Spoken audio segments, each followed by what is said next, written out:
पहा आज आपल्या शाळेमध्ये चांगला आनंदाचा क्षण आहे.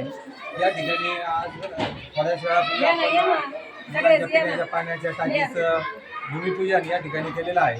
आणि ग्रामस्थांचं मला एक आणि त्याचे सरपंच आणि आमचे शाळा व्यवस्थापन समितीचे अध्यक्ष या सर्वांचा असं कौतुक वाटतं की आताच म्हणजे काही दिवसांपूर्वी तालुका पातळीवर आणि केंद्र पातळीवर या ठिकाणी निपुणोत्सव स्पर्धा आयोजित केली होती.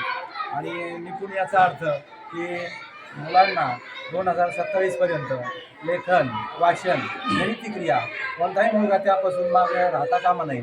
सर्व मुलांना या मूलभूत गोष्टी आल्या पाहिजेत, हा त्यामागचा उद्देश आहे. आणि केंद्र सरकारचा हा उपक्रम आहे निपुण भारत.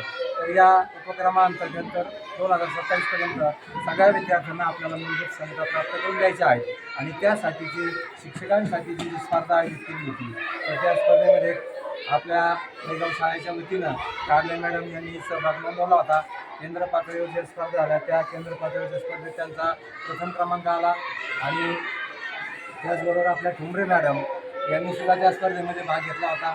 ठुमरे मॅडम यांनी मुलांना प्रगत निपुण करण्यासाठी जे शैक्षणिक साहित्य लागतं ते शैक्षणिक साहित्य ठुमरे मॅडम यांनी तयार केलं होतं, त्याचं सादरीकरण केलं होतं.